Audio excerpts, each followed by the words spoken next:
Hey everyone, welcome back. Today we're going deep on something kind of unexpected. Affirmations. Yeah, not like, just generic positive thinking. Right. We're talking about how they can actually help you be more productive and, just feel better at work, especially in higher ed. And what's cool is we're actually looking at this article, Boost Your Well-Being in Your Higher Education Career. It's by Jared Canise. Oh, from Yeah, academicjobs.com. exactly, the CEO. So it's like he really gets the specific challenges that people in academia face. Okay, so before we get into specific affirmations, can you just back up for a sec? What are affirmations? So basically, we all have that voice in our head, right? Right. And sometimes it's not very nice, especially in academia, I feel like. Imposter syndrome, feeling overwhelmed. All the time.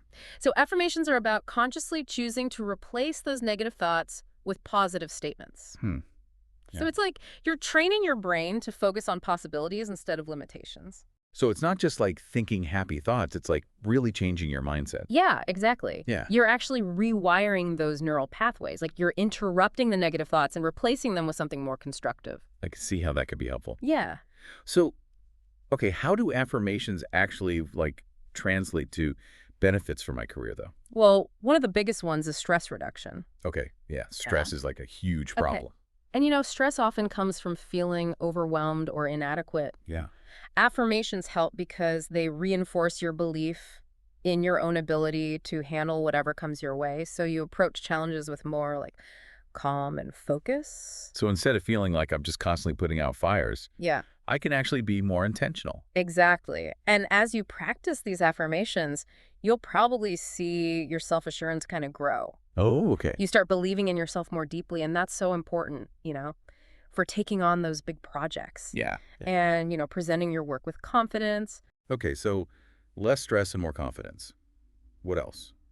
Well, they can also help you just perform better at work, right? I mean, when you're less stressed and you're more self-assured, you're going to make better decisions. Yeah, that makes sense. You can focus on the things that really matter. You might even procrastinate less. Ooh, I am so guilty of procrastination. Me too, me too. Okay, so Knize gives us a whole list of affirmations. He does, yeah. But which ones do you think are the most effective? Especially for people in higher ed. Yeah, let's pick a few out. One that I think is super powerful is I enjoy being productive because it brings me joy. Ooh, I like Yeah. that one. It's so simple, but it makes you think about productivity differently. It's not a chore. It's actually something you can enjoy. Exactly. And it's so true for academics, right? Like, think about when you finally finish that research paper. Yes. You've been working on it forever. Or like when your students finally understand something you've been teaching them. Oh, yeah, those moments are the best. They are. And those are moments of genuine joy that really fuel your passion for what you do. It's about remembering why you chose this career in the first place. Yes, exactly. Okay, what's another one? Okay, this one speaks to something I think we all struggle with. I won't let negative, inefficient habits influence my ability to succeed. I mean, procrastination, right? Oh, the worst. Classic academic problem. It's not just that. It's perfectionism, time management, getting bogged down in tiny little details. Right. And this affirmation reminds you that you can actually choose your habits. You can break free from those patterns. So it's about taking ownership Mm-hmm. and being intentional about replacing those bad habits with good ones. Exactly. Yeah. I like that.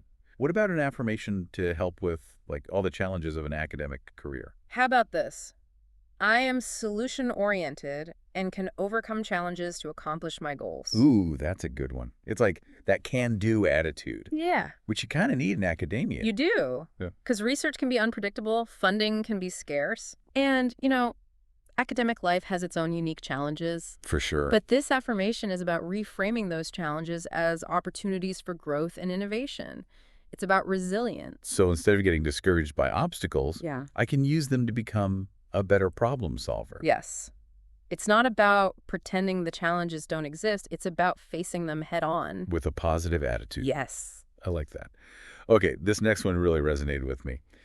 I know where I want to be, and I can take action to get there, because sometimes I feel lost in the day-to-day, and this reminds me to stay focused on my long-term goals. Yeah, it's so easy to get caught up in the daily grind and kind of lose sight of the bigger picture, especially in academia where there's always something demanding your attention. Right. This one reminds you that you have agency. You're not just drifting along, you're actually shaping your career. It's about taking those concrete steps to make those big goals a reality. Exactly. And sometimes those steps might feel small, but over time they add up to significant progress. It's about consistency. Yes. This makes me think about how important it is to find the right career fit in academia. Like if you're passionate about your work and it aligns with your values, it's going to be so much easier to stay motivated and be productive. It's huge. Finding a career that you actually enjoy, that uses your skills and your interests, Yeah. it's essential for long-term well-being, you know? It's Yeah. not just about like checking boxes and being successful on paper. Right. It's about feeling fulfilled. And actually, for listeners who are maybe exploring their options in higher ed, Yeah. academicjobs.com has a ton of resources like different positions, career advice, tips on writing your CV. Oh, that's a great tip. So we've been talking about like individual productivity and well-being, but Yeah. how does all of this tie into the bigger picture of an academic career? Like, what does it actually mean to have a fulfilling career in academia? Right. Well, productivity isn't just about publishing papers or getting grants. It's about creating a sustainable career that lets you make a real contribution to your field. And that goes beyond individual accomplishments. So it's about finding meaning in your work. Exactly. It's about being a good teacher, a good mentor, a good colleague. And when you feel more confident and less stressed, you're going to bring more positive energy to everything you do. You're going to inspire people. Exactly. It's not just about your own success. It's about creating a supportive environment for everyone. It's like a ripple effect. Totally. Wow, this is great. I feel like we've just like scratched the surface of affirmations. We have. I'm definitely inspired to start using them. You should. And remember, Kanize's article has 35 affirmations. Oh, right. So you can find the ones that speak to you and your specific challenges. Okay, yeah, I'm going to check that out. So experiment with them, see Yeah. what works. Yeah, good idea. And for anyone who wants to dive deeper into those affirmations and maybe get more tips on navigating an academic career, you should definitely check out academicjobs.com. That's where Kanize shared all these insights. It's a great resource, really for anyone in higher ed. Absolutely. Okay, so we've covered a lot of ground. What would Yeah. you say is the most important thing for people to remember about affirmations?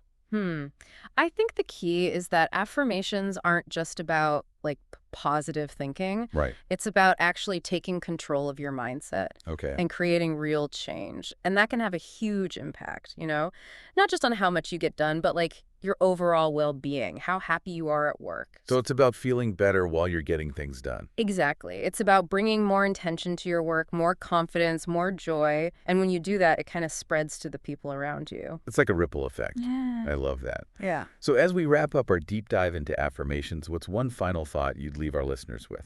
I'd say choose one affirmation, just one, that really speaks to you, and make an effort to actually use it in your daily life. All right. See how it changes your perspective, your actions, and ultimately, your whole experience in academia. That's a great challenge. Thanks for joining us on this journey into the power of affirmations.